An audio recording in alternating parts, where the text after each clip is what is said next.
గ్రామ పంచాయతీలకు స్పెషల్ ఆఫీసర్లను నియమించింది తెలంగాణ ప్రభుత్వం. రేపటి నుంచి బాధ్యతలు స్వీకరించనున్నారు అధికారులు. ఇవాళ నుంచి పార్లమెంట్ ఎన్నికల ప్రచారం చేయనుంది కాంగ్రెస్. ఇంద్రవెల్లి నుంచి ఎన్నికల శంఖారావం పూరించనుంది. ఇవాళ ఇంద్రవెల్లిలో పర్యటిస్తారు సీఎం రేవంత్ రెడ్డి. అమరులకి నివాళులర్పించి అక్కడ ఏర్పాటు చేసిన బహిరంగ సభలో ప్రసంగిస్తారు. సీఎంగా బాధ్యతలు చేపట్టిన తర్వాత నిర్వహిస్తున్న తొలి బహిరంగ సభ కావడంతో కాంగ్రెస్ శ్రేణులు దీన్ని ప్రతిష్టాత్మకంగా తీసుకున్నారు. మంత్రి సీతక్క సభ ఏర్పాట్లను పరిశీలిస్తున్నారు. రాజకీయ కోణంలో కాకుండా అభివృద్ధి కోసం పనిచేయాలన్నారు మంత్రి సీతక్క. గత ప్రభుత్వం ఆదిలాబాద్ జిల్లాకు అన్యాయం చేసిందన్నారు. తెలంగాణ ఆర్థికంగా సామాజికంగా విధ్వంసమైందన్నారు సీఎం రేవంత్ రెడ్డి. విధ్వంసమైన తెలంగాణను పునర్నిర్మిద్దామన్నారు. ఇకపై పోలీసుల మీద ప్రభుత్వ పెత్తనం ఉండబోదన్నారు సీఎం. పోలీసుల సలహాలు సూచనలు స్వీకరిస్తామన్నారు రేవంత్. హైదరాబాద్ ఖ్యాతిని పెంచాలని గ్రీన్ అండ్ క్లీన్ సిటీగా మార్చాలన్నారు మంత్రి భట్టి. హెచ్ఎండిఏలో ప్రత్యామ్నాయ వనరులు సృష్టించాలన్నారు. ఔటర్ రింగ్ రోడ్ చుట్టూ ఖాళీగా ఉన్న భూముల్ని వినియోగంలోకి తేవాలన్నారు భట్టి. డ్రగ్స్ నియంత్రణకు కఠిన చర్యలు తీసుకోవాలన్నారు. డబ్బులతో బీఆర్ఎస్ రాజకీయాలు చేస్తోందన్నారు కోదండరాం. ప్రభుత్వాన్ని కూల్చాలన్న బీఆర్ఎస్ కుట్రల్ని ప్రజాస్వామ్యవాదులు తిప్పికొట్టాలన్నారు. తెలంగాణలో ఇన్ఛార్జ్ మంత్రులకు నిధులు మంజూరు చేసింది ప్రభుత్వం. జిల్లాలో అభివృద్ధి పనుల కోసం 1190 కోట్ల రూపాయలను మంజూరు చేసింది. మహబూబ్ నగర్ విద్యుత్ అధికారులపై సీఎం రేవంత్ రెడ్డి సీరియస్ అయ్యారు. ప్రజల్ని ఇబ్బంది పెడితే సహించేది లేదన్నారు. హైకోర్టు పబ్లిక్ ప్రాసిక్యూటర్గా నాగేశ్వరరావును నియమించింది తెలంగాణ ప్రభుత్వం. 3 ఏళ్ల కాలానికి ప్రభుత్వ పీపీగా నియమిస్తూ ఉత్తర్వులు జారీ చేసింది. సిరిసిల్లలో మంత్రి పొన్నం ప్రభాకర్ సన్మాన సభలో కార్యకర్తలు అత్యుత్సాహం ప్రదర్శించారు. స్టేజ్ పైకి ఒక్కసారిగా దూసుకొచ్చి మంత్రిని కిందకు నెట్టేశారు. ఓట్ ఆన్ అకౌంట్ బడ్జెట్ అద్భుతంగా ఉందన్నారు బీజేపీ నేత ఈటెల. ఎవ్వరిపై భారం పడకుండా బడ్జెట్ రూపొందించారన్నారు. నీటి ప్రాజెక్టుల నిర్వహణ బాధ్యత కృష్ణా బోర్డుకు అప్పగించేందుకు ఆంధ్రప్రదేశ్, తెలంగాణ రాష్ట్రాలు ఒప్పుకున్నాయి. నాగార్జున సాగర్ ప్రాజెక్టు బాధ్యతలు తెలంగాణ, శ్రీశైలం బాధ్యతలు ఏపీ చూసుకుంటుందని అంగీకారం కుదిరింది. ప్రజాపాలన కార్యక్రమంలో 1,09,00,000కు పైగా దరఖాస్తులు వచ్చాయన్నారు సీఎం రేవంత్. వీటికి సంబంధించిన డేటా ఎంట్రీ ప్రక్రియ పూర్తయిందన్నారు. ఎమ్మెల్యేగా బీఆర్ఎస్ అధినేత కేసీఆర్ ప్రమాణ స్వీకారం చేశారు. అసెంబ్లీలోని స్పీకర్ ఛాంబర్లో కేసీఆర్తో సభాపతి గడ్డం ప్రసాద్ కుమార్ ప్రమాణం చేయించారు. కేసీఆర్ ప్రమాణ స్వీకారం సందర్భంగా బీఆర్ఎస్ ఎమ్మెల్యేలంతా అసెంబ్లీకి వచ్చారు. ఆ తర్వాత అసెంబ్లీలోని ప్రతిపక్ష నేత కార్యాలయంలో కేసీఆర్ పూజలు చేశారు. తెలంగాణలో పెండింగ్ లో ఉన్న జాతీయ రహదారుల్ని అప్గ్రేడ్ చేయాలని కోరుతూ కేంద్ర మంత్రి నితిన్ గడ్కరీకి మంత్రి కోమటిరెడ్డి వెంకటరెడ్డి విజ్ఞప్తి చేశారు. హైదరాబాద్ చుట్టూ ఏర్పాటు చేయనున్న రీజనల్ రింగ్ రోడ్ కు సంబంధించిన ప్రెజెంటేషన్ కూడా నితిన్ గడ్కరీకి వివరించారు మంత్రి కోమటిరెడ్డి. వచ్చే పార్లమెంట్ ఎన్నికల్లో తెలంగాణలో 5 స్థానాల్లో పోటీకి తాము సిద్ధంగా ఉన్నామని, అందులో ఏదో ఒకటి పొత్తులో భాగంగా తమకు కేటాయించాలని కాంగ్రెస్ పార్టీని సిపిఐ కోరింది. ఇవాళ నుంచి 3 రోజుల పాటు సిపిఐ పార్టీ జాతీయ సమితి సమావేశాలు జరగనున్నాయి. ప్రజల ఆకాంక్షలు నెరవేర్చే దిశగా కాంగ్రెస్ పాలన సాగుతోందన్నారు కోనంనేని సాంబశివరావు. అభివృద్ధి కోసం ముఖ్యమంత్రిని కలిస్తే తప్పే ఉందన్నారు బీఆర్ఎస్ ఎమ్మెల్యే మల్లారెడ్డి. త్వరలోనే తాను సీఎంని కలుస్తానని ప్రకటించారు. మల్కాజిగిరి ఎంపీగా తనని పోటీ చేయమని బీఆర్ఎస్ పార్టీ చెప్పిందన్నారు మల్లారెడ్డి. కానీ తన కుమారుడు భద్రారెడ్డికి టికెట్ ఇవ్వాలని కోరానన్నారు. ఎంపీ టికెట్ కోసం తెలంగాణలో కాంగ్రెస్ లో దరఖాస్తుల పర్వం కొనసాగుతోంది. ఖమ్మం లోక్సభ స్థానం నుంచి పోటీకి సీనియర్ నేత వి హనుమంతరావు దరఖాస్తు చేసుకున్నారు. డిప్యూటీ సీఎం భట్టి విక్రమార్క భార్య నందిని కూడా ఖమ్మం టికెట్ కోసం దరఖాస్తు చేసుకున్నారు. ఇప్పటి వరకు 41 మంది నాయకులు దరఖాస్తు చేసుకున్నారు. హైదరాబాద్, సికింద్రాబాద్ జంట నగరాల రవాణాలో కీలకమైన ఎంఎంటీఎస్ ఫేజ్ 2 పనుల్లో కొంత ఆలస్యమైందన్నారు railway general manager Arun Kumar Jain. ప్రభుత్వం నుంచి రావాల్సిన బడ్జెట్ పెండింగ్ లో ఉందన్నారు అరుణ్ కుమార్ జైన్. 760 కోట్ల రూపాయలు రావాల్సిందన్నారు. ఎల్లుండి దెందులూరులో పర్యటిస్తారు సీఎం జగన్. వైసీపీ సిద్ధం పేరుతో నిర్వహించే భారీ బహిరంగ సభలో పాల్గొంటారు.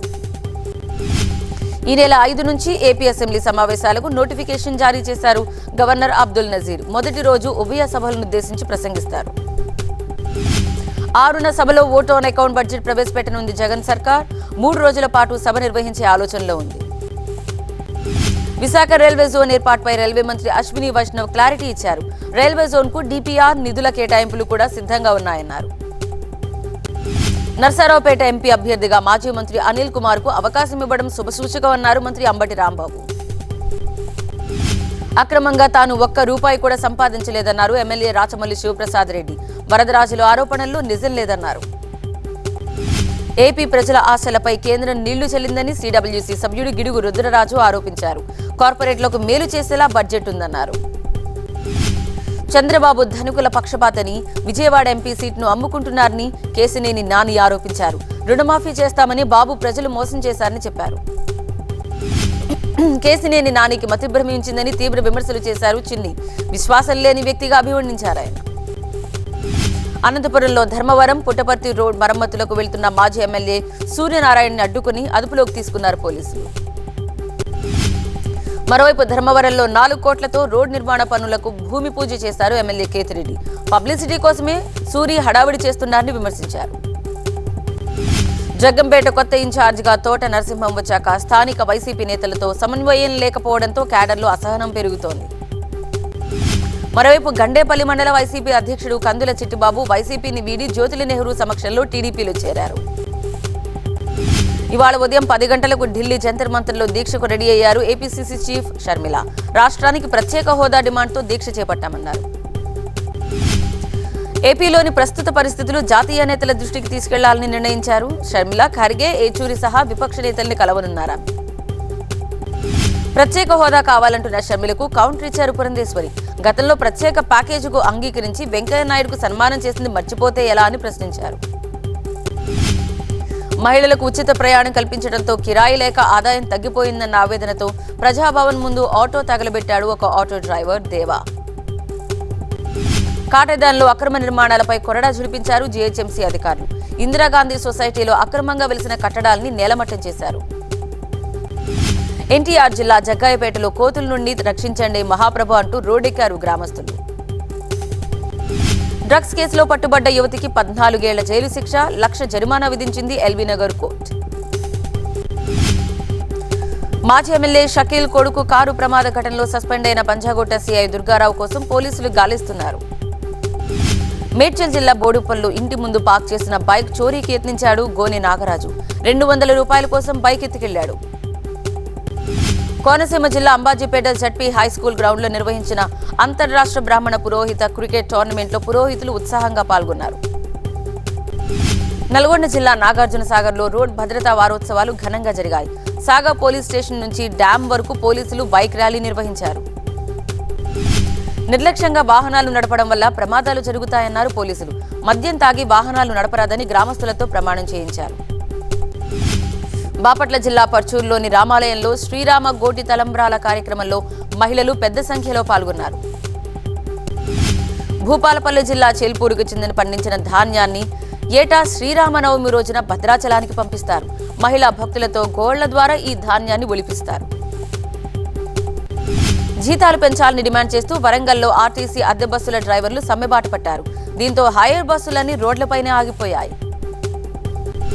అన్నమయ్య జిల్లా రాజంపేటలో నిర్వహించిన 67వ జాతీయ స్థాయి అండర్-14 బాలికల కబడ్డీ పోటీల్లో హర్యానా జట్టు ఛాంపియన్గా నిలిచింది. నెల్లూరు జిల్లా గుడ్లూరు మండలంలో పర్యటించారు నారా భువనేశ్వరి. చంద్రబాబు అరెస్టు సమయంలో మరణించిన 3 కుటుంబ సభ్యుల్ని పరామర్శించారు. ధవళేశ్వరం బ్యారేజ్ రహదారి మూసేశారు. రోడ్ మరమ్మతుల కోసం 10 రోజుల పాటు వాహనాలు తిరగకుండా జిల్లా కలెక్టర్ ఆదేశాలు జారీ చేశారు. Dhavaleswaram Cotton barrage road repair కోసం 2 కోట్ల రూపాయలు విడుదల చేసింది ప్రభుత్వం. ఫిబ్రవరి 10న తిరిగి ట్రాఫిక్ అనుమతిస్తారు. శ్రీకాకుళం జిల్లా వజ్రపుకొత్తూరు మండలంలో 2 ఎలుగుబంట్లు బీభత్సం సృష్టించాయి. అవి దాడి చేయడంతో 4గురికి తీవ్ర గాయాలయ్యాయి. నిర్మల్ జిల్లా భైన్సాలో డబుల్ బెడ్రూముల్లో నివసిస్తున్న వారు కరెంట్ కోసం నిరసనకు దిగారు. తాగునీటికి కూడా ఇబ్బంది పడుతున్నామని రోడ్పై బైఠాయించారు. లోక్సభలో 47,66,000 కోట్ల అంచనా వ్యయంతో మధ్యంతర బడ్జెట్ను ప్రవేశపెట్టారు కేంద్ర ఆర్థిక మంత్రి నిర్మలా సీతారామన్. 2047 నాటికి ఇండియాను వికసిత్ భారత్ చేయాలనే లక్ష్యంతో పనిచేస్తున్నామని కేంద్ర ఆర్థిక మంత్రి నిర్మలా సీతారామన్ ప్రకటించారు. ఈ లక్ష్య సాధన కోసం జనాల సామర్థ్యం, సాధికారత పెంచాల్సిన అవసరం ఉందని బడ్జెట్ ప్రసంగంలో తెలిపారు నిర్మలా సీతారామన్. మధ్యతరగతి ప్రజలు సొంత ఇల్లు కట్టుకునేందుకు, కొనుక్కునేందుకు త్వరలోనే కొత్త పథకం తీసుకొస్తామని కేంద్ర ప్రభుత్వం ప్రకటించింది. ఆశా వర్కర్లు, అంగన్వాడీ కార్యకర్తలు, సహాయకులకు ఆయుష్మాన్ భారత్ పథకాన్ని వర్తింపచేయాలని కేంద్రం నిర్ణయించింది. సర్వైకల్ క్యాన్సర్ నివారణకు 9 నుంచి 14 ఏళ్లలోపు బాలికలు వ్యాక్సిన్లు తీసుకునేలా ప్రభుత్వం ప్రోత్సహిస్తోందన్నారు నిర్మలా సీతారామన్. ప్రయాణికులకు భద్రత, మెరుగైన సేవలందించేందుకు 40,000 సాధారణ రైలు బోగీల్ని వందే భారత్ స్థాయికి మార్చుతామని నిర్మలా సీతారామన్ ప్రకటించారు. సమాజంలో పేదలు, మహిళలు, యువత, అన్నదాతలనే 4 వర్గాలపై ప్రధానంగా దృష్టి సారించాలన్నది ప్రధాని అభిమతమన్నారు నిర్మలా సీతారామన్. బడ్జెట్లో రైల్వేకు 2,55,000 కోట్లు కేటాయించడంపై సంతోషం వ్యక్తం చేశారు అశ్విని వైష్ణవ్. తెలంగాణకు 53,500 కోట్లు, ఏపీకి 9,000 కోట్లు కేటాయించామన్నారు. నిర్మలా సీతారామన్ ప్రవేశపెట్టిన మధ్యంతర బడ్జెట్ యువ భారత ఆకాంక్షలకు ప్రతిబింబంగా నిలుస్తోందన్నారు ప్రధాని మోదీ. సమాజంలో అణగారిన వర్గాల అభ్యున్నతి కోసం బడ్జెట్ ద్వారా కీలక అడుగు వేశామన్నారు ప్రధాని మోదీ. బెంగాల్లో తాము విజయం సాధించి ఢిల్లీలో గెలుస్తామన్నారు మమతా బెనర్జీ. ఎన్నికల తర్వాత ప్రాంతీయ పార్టీలన్నింటినీ ఐక్యం చేస్తామన్నారు. దేశంలో ప్రతిపక్ష నేతను జైల్లో పెడుతున్నారని హేమంత్ సోరెన్ అరెస్టుపై మమతా వ్యాఖ్యానించారు. కాంగ్రెస్ పార్టీ భారతదేశ వ్యాప్తంగా ఉన్న పార్టీ అని, దాన్ని తాము నియంత్రిస్తున్నామని మమతా బెనర్జీ అనడాన్ని సిపిఎం తప్పుపట్టింది. ఇండియా కూటమి నుంచి దిగిపోయేందుకు మమతా తహతహలాడుతున్నారని సిపిఎం నేతలు విమర్శించారు. జార్ఖండ్లో 24 గంటలుగా ప్రభుత్వం లేదని, దీంతో గందరగోళ పరిస్థితి ఏర్పడిందన్నారు చంపై సోరెన్. జార్ఖండ్ గౌరవాన్ని కాపాడేందుకు తాము పనిచేస్తామన్నారు సీఎం. ప్రభుత్వాన్ని ఏర్పాటు చేసేందుకు తమకు 47 మంది ఎమ్మెల్యేల మద్దతుందన్నారు. మనీ లాండరింగ్ కేసులో అరెస్టైన జార్ఖండ్ మాజీ సీఎం హేమంత్ సోరెన్ కు రాంచీ కోర్టు ఒకరోజు జ్యుడిషియల్ కస్టడీ విధించింది. హేమంత్ సోరెన్ ను ప్రశ్నించేందుకు 10 రోజుల రిమాండ్ ఇవ్వాలన్న ఈడీ విజ్ఞప్తిపై ఇవాళ సుప్రీంకోర్టులో విచారణ జరగనుంది. జార్ఖండ్ జేఎంఎం ఎమ్మెల్యేల విమానం పొగమంచు కారణంగా రద్దయింది. రాంచీ నుంచి హైదరాబాద్ కు రావాల్సిన ఫ్లైట్ రద్దయినట్లుగా ప్రకటించారు అధికారులు. సీఎం కేజ్రీవాల్ కు మరోసారి నోటీసులు ఇచ్చారు ఈడీ అధికారులు. రేపు విచారణకు హాజరు కావాలని ఆదేశించారు. పూజలు చేసుకోవడానికి వారణాసి కోర్టు అనుమతి మంజూరు చేయడంతో 31 ఏళ్ల తర్వాత జ్ఞానవాపి మసీదులో వ్యాస్ తహఖానాలో తిరిగి పూజలు మొదలయ్యాయి. ప్రతిరోజు 5 సార్లు హారతి కార్యక్రమం ఉంటుందని కోర్టు అనుమతి పొందిన జితేంద్రనాథ్ వ్యాస్ తెలిపారు. ఎంఎస్సీ బ్యాంక్ స్కామ్ లో ఎన్సీపీ అధినేత శరద్ పవార్ మనవడు రోహిత్ పవార్ ను ఈడీ రెండోసారి విచారిస్తోంది. దీంతో ఎన్సీపీ శ్రేణులు భగ్గుమన్నాయి. ముంబైలోని ఈడీ కార్యాలయం బయట ఎన్సీపీ కార్యకర్తలు ఆందోళన చేపట్టారు. CM Shinde, deputy CM Fadnavis కుట్రతో హేమంత్ పవార్ ను అరెస్ట్ చేసే కుట్ర జరుగుతోందని ఆరోపించారు. ఢిల్లీలో నిర్వహిస్తున్న ఆర్ట్ ఫెయిర్ ను భారత్లో జర్మనీ రాయబారి ఫిలిప్ అకమాన్ సందర్శించారు. 2 దేశాల మధ్య సాంస్కృతిక సంబంధాలు మరింత బలపడగలవని ఆయన ఆశాభావం వ్యక్తం చేశారు. ఢిల్లీలో ఈ నెల 4 వరకు ఆర్ట్ ఫెయిర్ జరగనుంది. 15 ఏళ్లుగా నిర్వహిస్తున్న ఈ కళా ప్రదర్శనలో ఎన్నో చిత్రాలు, పెయింటింగ్స్ చూడవచ్చు. ఉత్తర భారతంలో చలిపులి తీవ్రత మరింత పెరిగింది. జమ్మూ కాశ్మీర్, హిమాచల్ ప్రదేశ్ రాష్ట్రాల్లో ఎడతెరిపి లేకుండా మంచు కురుస్తోంది. హిమాచల్ ప్రదేశ్లోని కసోల్లో రోడ్లన్నీ మంచుతో నిండిపోయాయి. దీంతో వాహనాల రాకపోకలు నిలిచిపోయాయి. అమెరికాలోని ఒహియోలో భారత విద్యార్థి మృతి చెందాడు. మృతి చెందిన విద్యార్థిని బెనిగేరి శ్రేయస్ రెడ్డిగా గుర్తించారు పోలీసులు. ఇవాళ నుంచి భారత్, ఇంగ్లాండ్ మధ్య 2వ టెస్ట్ జరగనుంది. విశాఖ వేదికగా ఉదయం 9:30కు మ్యాచ్ ప్రారంభం కానుంది. మ్యాచ్ కోసం ఇరు జట్ల క్రీడాకారులు ఇప్పటికే ప్రాక్టీస్ ముమ్మరం చేశారు. మ్యాచ్ నేపథ్యంలో స్టేడియం పరిసరాల్లో పోలీసులు కట్టుదిట్టమైన ఏర్పాట్లు చేశారు.